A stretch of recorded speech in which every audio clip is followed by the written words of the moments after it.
people here had to have other appointments that they have to get to. So, all right, everybody good?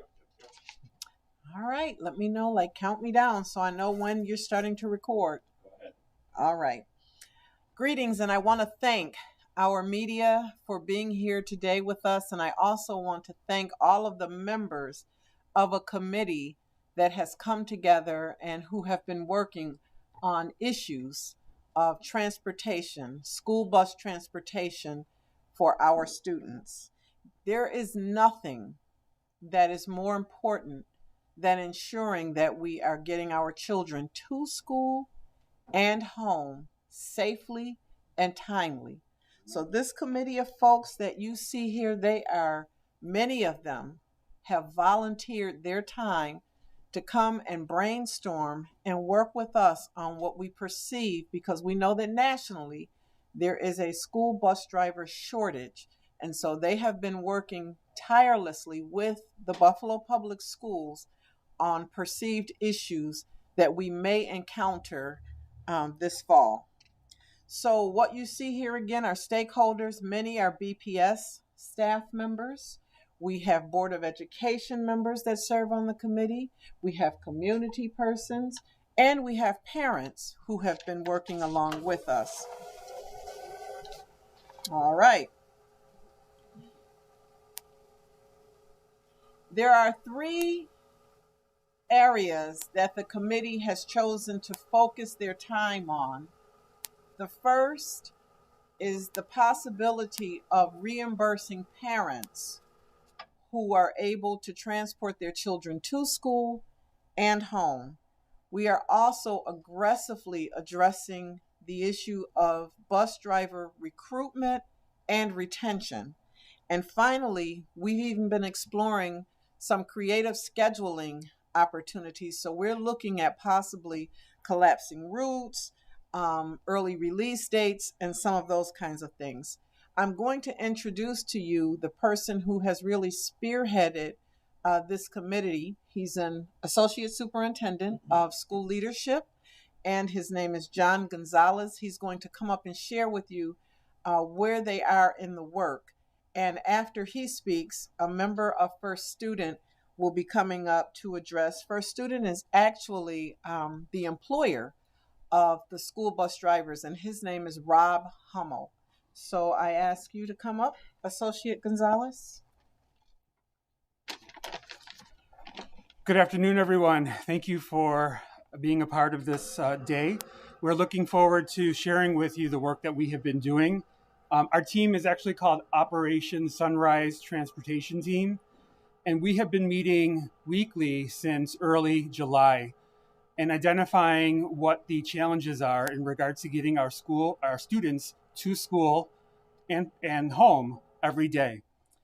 So we have identified a number of potential challenges that we are facing. Some of them are well known because they're national challenges.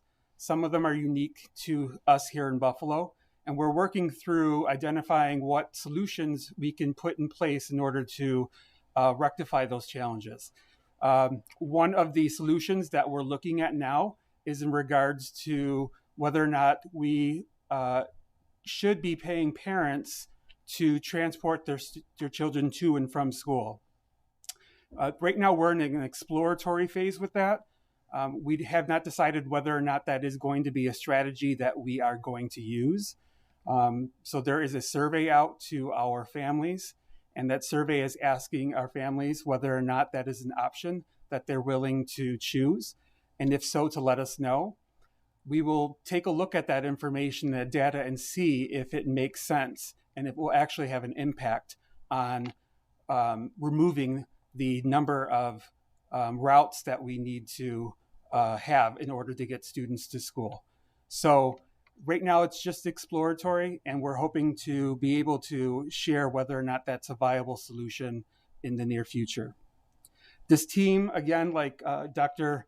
Williams stated, is made up of community members, BPS employees, parents, and I really want to thank them for their commitment and showing up every week and problem solving. It really has been about community action, And right now we have a call to action out to our community. If you are interested in serving the Buffalo Public Schools and our scholars, really, and are able to drive a school bus, we need you. Our students need you. So I'm looking forward to hearing from our partner from First Student, Mr. Hummel, is that you? Mr. Hummel, who's going to come up and will share the information about, if you are interested, who you can contact so that can become a reality to help support us. Thank you.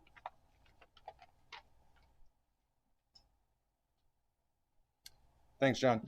As Dr. Williams said, the bus driver shortage is not specific to Buffalo. It's a nationwide issue that's been going on for several years and was pretty much exacerbated by COVID.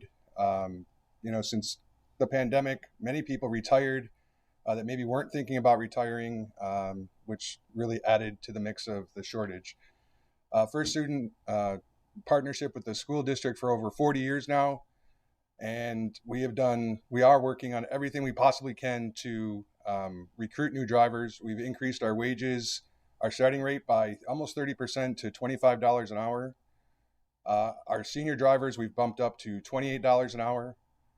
We also have a $3,000 sign-on bonus for non-credentialed people who don't have a CDL license, and to $5,000 for fully credentialed CDL holders. And if they come in, they would also start at the higher rate of $28 an hour. So we're leaving no stone unturned. The place to go is workatfirst.com to apply for a position. It's a very quick application. It's only about 6 questions. And you'll receive a phone call probably within 24 hours to set up for an in-person interview. I would like to ask our board president if he would like to share a few words. Sure. Thank you, Dr. Williams.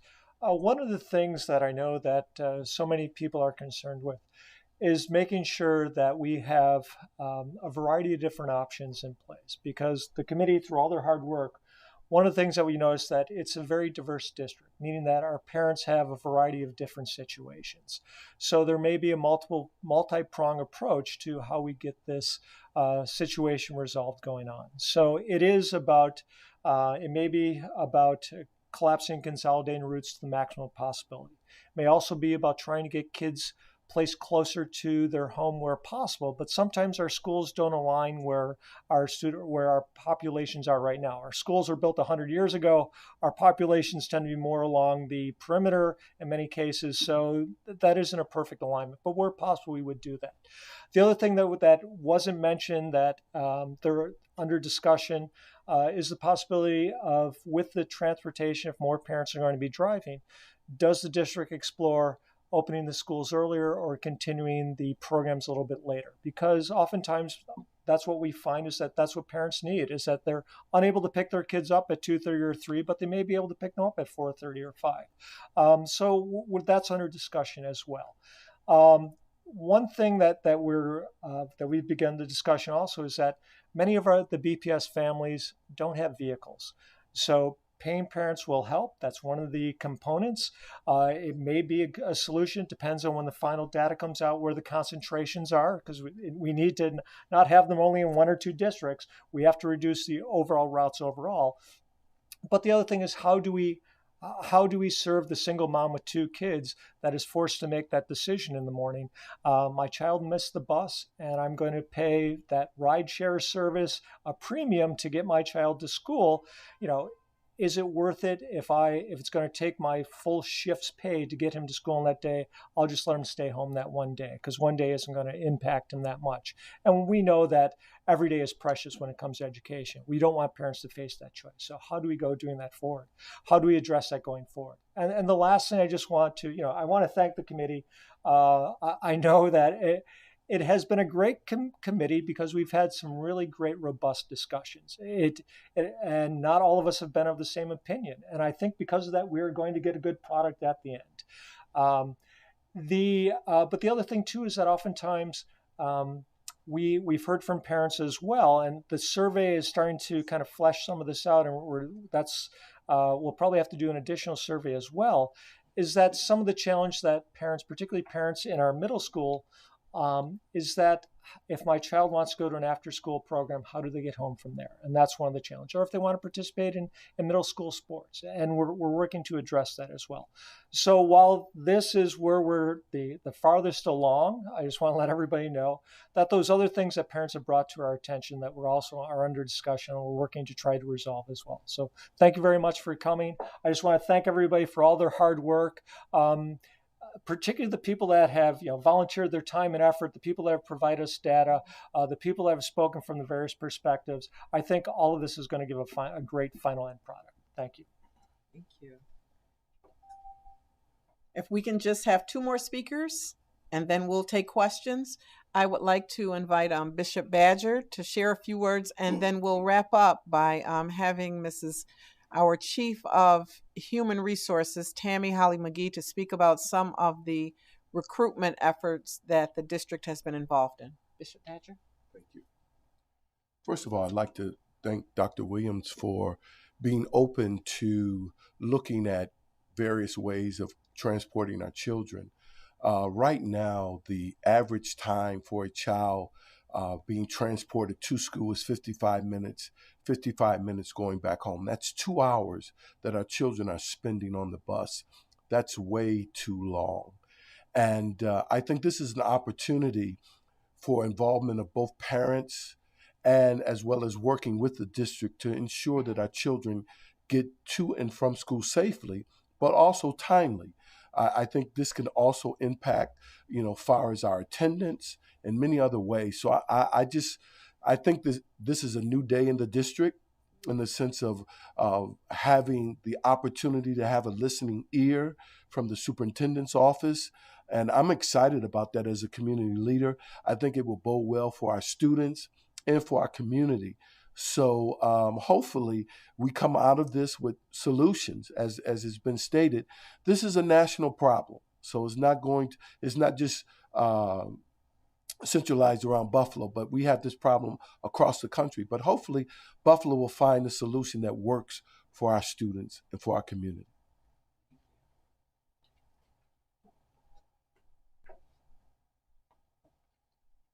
Thank you, everyone. Today I'll speak to the recruitment efforts for teacher aides. The community has spoken when Dr. Williams was doing her listening tour, and it was on a regular basis. The community was saying that they wanted to see more bus aides on the buses, whether the buses were with 50 students or 20 students, every bus should have a bus aide. So with that charge, my human resources team in the department and with collaboration with transportation, we held several recruitment events that yielded 115 bus aides going into the school year.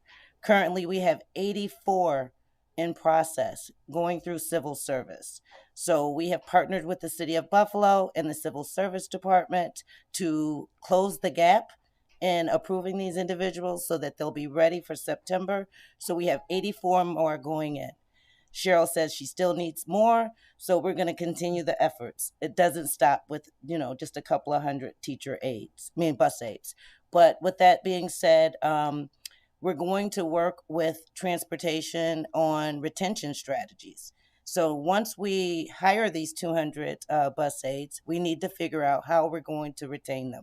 So we're going to sit down and think about creative ways on keeping them engaged and keeping them in the position of bus aide and hopefully improving attendance as well. So we'll be working with them all the way throughout the school year on retention. So thank you. And so just as Bishop Badger shared, it is a new day. It is a new day in the Buffalo Public Schools. We speak with one voice, we have one vision, and we have one mission. And I want to ensure that I share that the mayor's office is represented. We have our deputy mayor here with us, Dr. Ellen Grant. And so we are all working collectively together on this issue. We'll take questions now. Okay, you've been very patient. Yes, Madam Superintendent. I was a little surprised to hear that you still haven't decided whether or not the reimbursement can work. You're not running out of time here. But I did want to ask if there's any decision been made of how that manifest itself. Last year there was an idea for gas cards. I've heard talk of maybe the reimbursement instead of that rule 58.5. Have we gotten that far along of how it might manifest itself if you go ahead and do this? And is there an advantage of one over the other that might rule one idea out? So, yeah. Thanks. So, great question. So, we are looking at this very seriously, and we know that a part of ensuring that this is actually going to be a viable strategy, we had to make sure that we were collecting data to inform our decision. To answer your question, we do have some plan framed out for us, not something that we're ready to share, because really we need that last data point to help inform whether or not we're going to go one direction or another. What we do know, as our board president said, is that is probably not going to be the solution. It may be a solution. This really is going to be multiple approaches that are probably going to have an impact. So whether or not we move forward with reimbursing parents or not, that's still to be decided, hopefully very soon. And when we have the details of that plan, we'll be ready to share that. What is the current shortage right now with bus drivers? In order to be fully staffed, what number do you need to be at, and where are you at right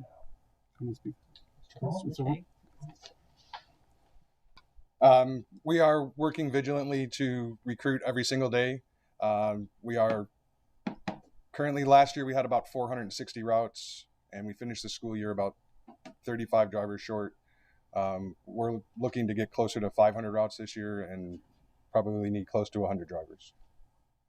And if this strategy with families driving kids to school, how many routes would that maybe alleviate potentially? Well, that's the question. That's the big question, because that's what we're looking to find out through this survey. So we need to know how many parents would actually be interested in this option in order to determine whether or not it would actually have an impact on the number of routes that we can consolidate. Because there seems to be a lot of interest in this particular topic, and I know there are a lot of possible solutions, but if you kind of approve something like this, some people are curious as to, would you only be allowed to bring your own child, or could a parent say, there's 3 down the street, they mine, but I could bring them along. Yeah. So what we know, and that's been revealed through our discussion, is that there are laws that really guide something like this. So what we do know is that parents would need to transport their own children to and from school. Couldn't pick up the 3 down the street. That couldn't happen, no. And if I may bring up Dr. Reynolds, she really initiated the survey piece and could speak to some of the aspects of the survey so that we can gather some data about if parents really are even interested in this option. Thank you so much, Superintendent Williams. And so that is the purpose of the press conference today. We want to strongly encourage parents and caregivers to complete it. It's a very simple 1-minute survey. To date, we have approximately 2,500 respondents. The survey will close midnight on Monday. And so, as everyone has already reiterated, we're looking for you to complete the survey so that we can analyze the data. The questions are very, very simple. We need to know the schools that your children attend.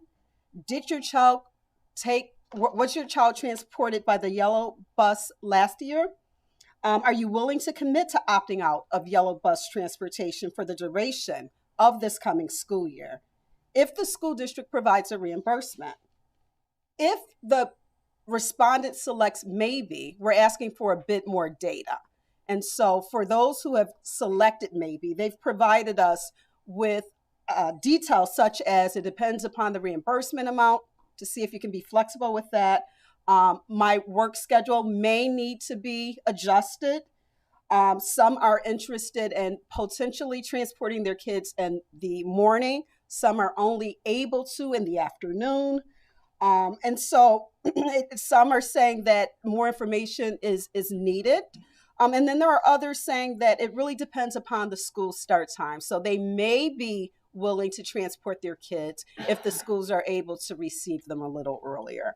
And so, again, we strongly encourage you to go to the Buffalo Schools webpage at this time, buffaloschools.org, or go to our Buffalo Schools Facebook page or Parent Center Facebook page to complete this survey. Thank you.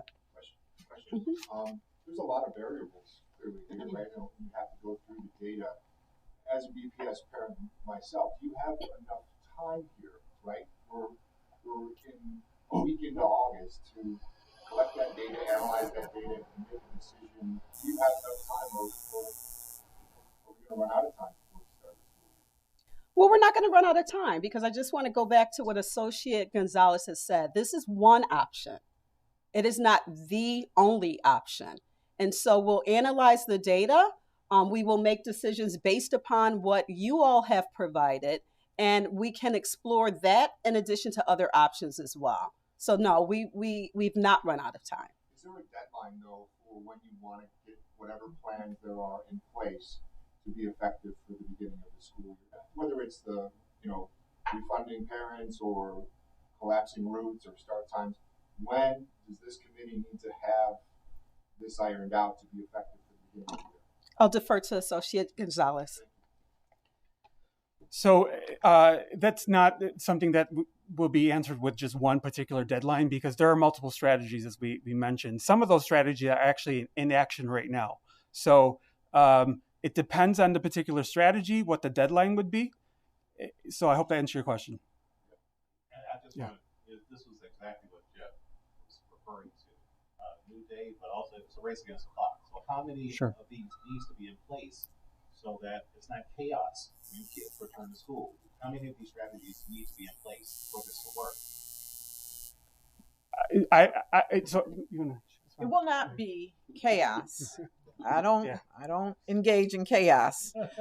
We're being very intentional. We're being very deliberate. And what we don't want to do is just, have a hodgepodge of things that we're trying to do at the same time, and we're not really doing any of them well.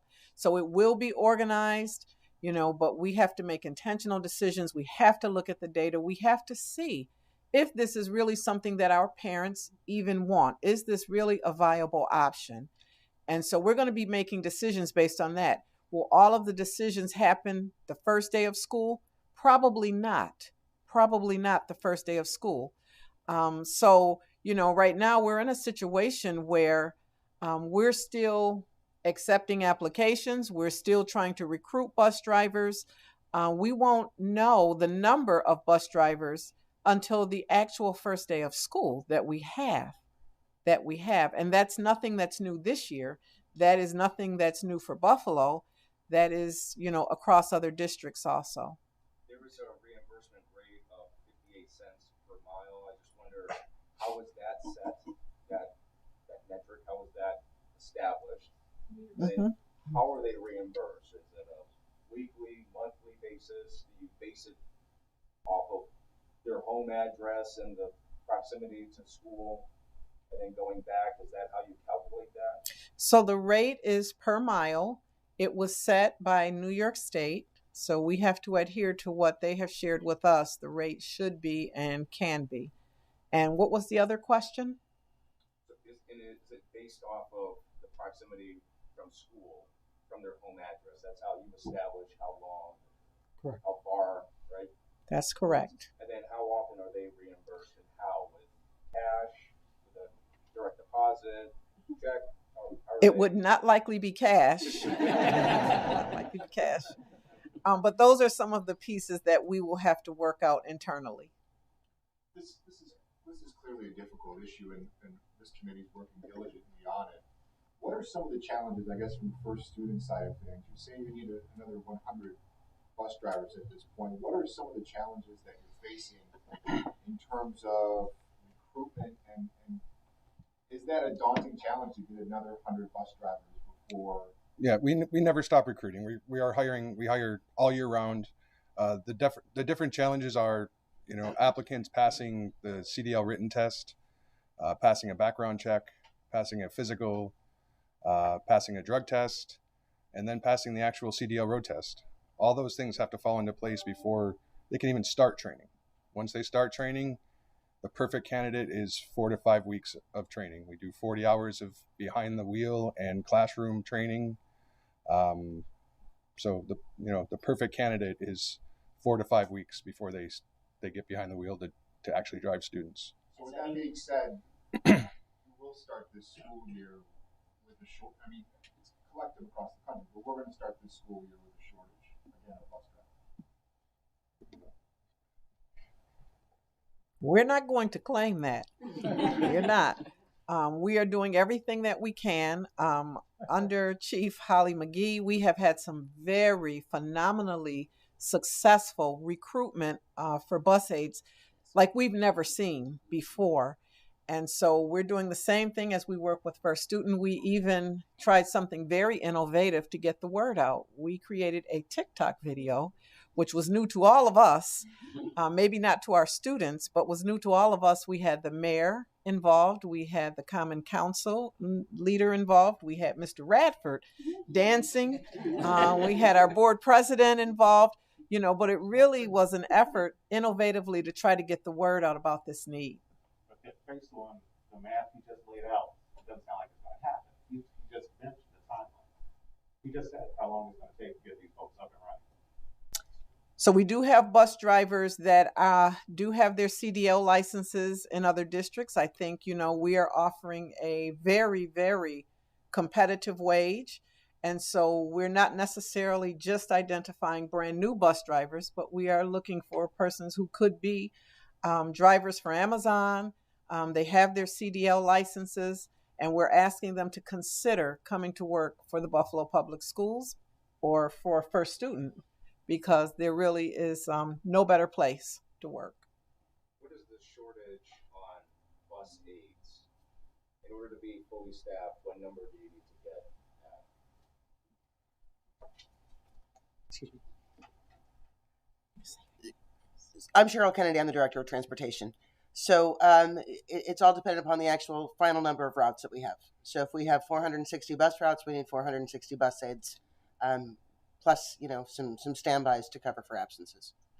I would imagine that it should come to pass that you would want a commitment from a parent that chooses to take their child to school, a commitment to do this all the time. In other words, not 3 weeks in saying, gee, next Thursday I need a school bus over here. Because that sounds like a mess. That would be ideal. That would be ideal. So the first step, we're really in the infancy stage of collecting the data. The survey is live until 11:59 p.m. on Monday. Once we get that, then we'll kind of know where we need to go, if it is a viable option or not. Yeah. Board Member Petrucci. Thank you. Mr. McKinley, when we've looked at other districts, do you like that? That was nice. When we looked at other districts that have done this, that you can't just opt out on a day-to-day basis. That there's a time period. It's a month, 2 months, 3 months, depending upon what it may be. Yeah, excuse me. Have any of you talked about the requirements to become a certified and trained and everything school bus driver? Have any of those been waived? Is there any consideration by the state or whoever says you need this many hours of training, you have background check and all this stuff? Most of these are federal laws that we have to. Yes. Okay. And there's no wiggle room on these, right? No. Correct. We have lobbied a little bit to try and get the written test reduced because it's very truck oriented. So we're trying to lobby to get that changed. We have time for one more question. Bishop had mentioned that it's roughly 2 hours round trip, about an hour to school and back home. Is that worse during the winter in terms of the round trip for students on the bus? Mm-hmm. And could you describe the challenges, during the winter? Because obviously winter you guys have a lot of issues. Obviously, everyone that's driven in Buffalo knows that we tend to drive slower when the weather is bad, so there are some delays based on the weather. Last year, we started a early release program to address that. Excuse me, which was very successful to get our kids home on time. Thank you.